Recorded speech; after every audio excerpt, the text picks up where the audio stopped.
Well, after playing around with the new generation glass rod the other day, I decided to go into full retro mode for a laugh.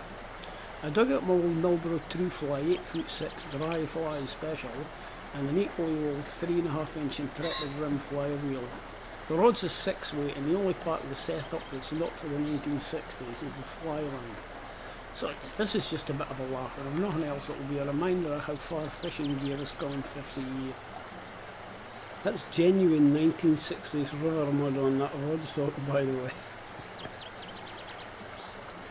First thing that strikes me is how huge and uncomfortable the grip is, but the reel seat is smooth and it's got a keeper ring, for heaven's sake.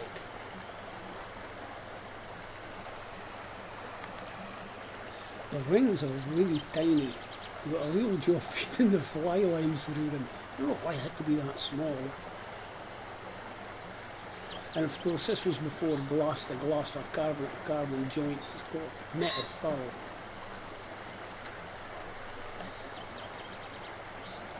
You can see the O-rings missing off the ferrule there, which means I'm going to have to wax the ferrule up and hope it stays together when I fish with it.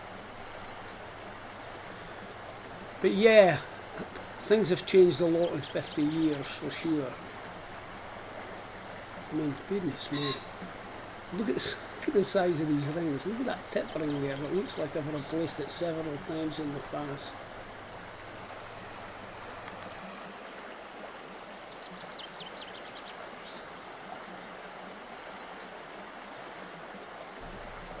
So anyway, let's go fishing with it and see what happens.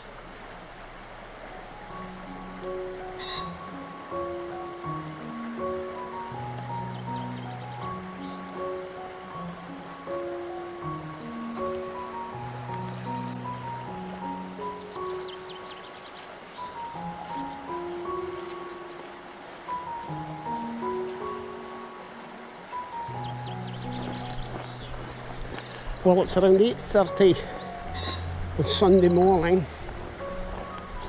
The sky is blue, the sun is shining, and there's barely a cloud to be seen. When you're out of the wind, it's actually really warm, hot in fact, but there is a breeze picking up from the west. So this is me out with the old Milbro Trufly and the Intrepid rim fly reel. I'm going to give it a go and see how we get on. This is really just a bit of a lark, a cast for old time's sake. So let's see how it goes.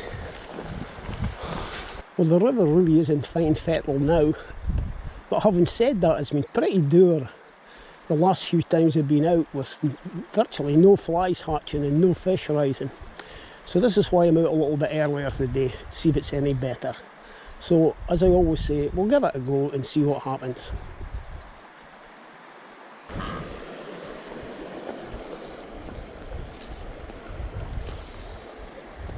Well, the first thing that strikes me about this rod is how heavy it is compared with modern rods. It is unbelievable. It's like waving a salmon rod, and it isn't coping particularly well with this downstream wind. So I'm fishing with a small elk here, caddis, and then about a foot down from it I've got a copper wire nymph. Copper wire and hare's ear nymph.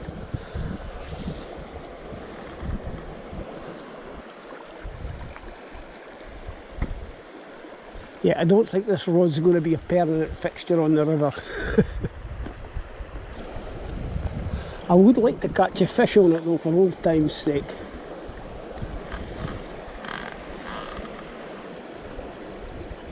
There are one or two flies fluttering past, which is encouraging.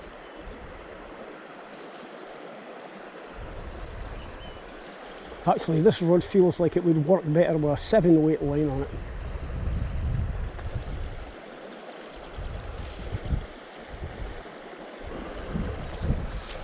I'm going to end up with muscles like Arnold Schwarzenegger if I fish with this rod for too long, I can tell you.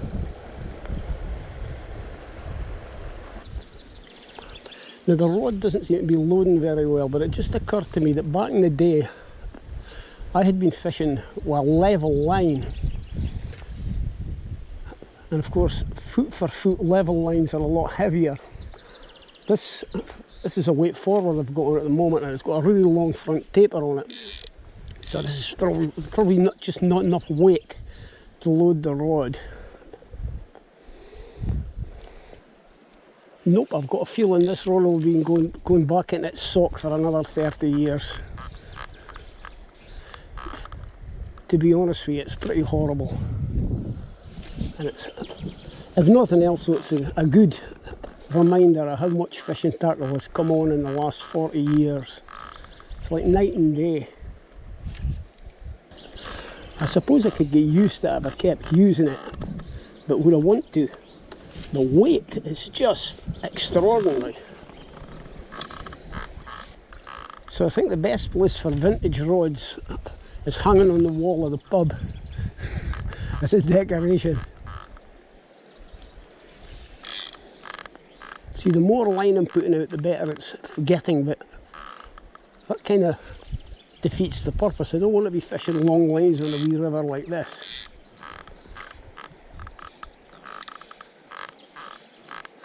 The fish seem to still be asleep as well.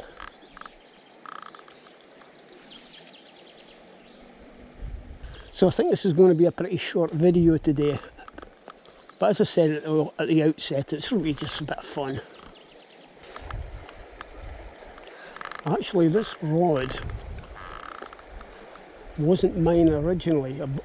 It belonged to a friend of mine. I was at school with a guy called Bruce Webster, whom I haven't seen for years. It must be 30 years at least since I've seen him. So Bruce, if you happen to stumble across this video, this rod's crap.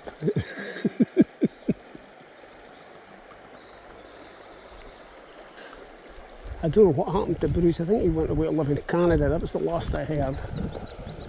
So hopefully he's still fishing and he owns better rods these days. Actually, I'm being a wee bit hard on it.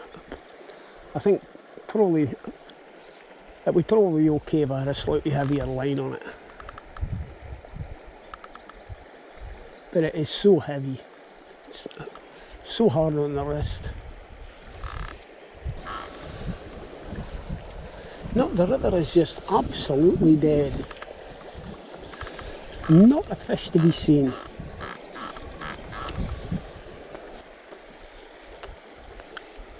So as I said at the outset, this is just a bit of fun. Not really a serious fishing trip. It looks like it's going to be my first blank for weeks. So what I think I'll do is I'll just close the video there and hopefully I'll see you in the next one. The moral of this story is, leave the vintage rods in the antique shops. Bye for now.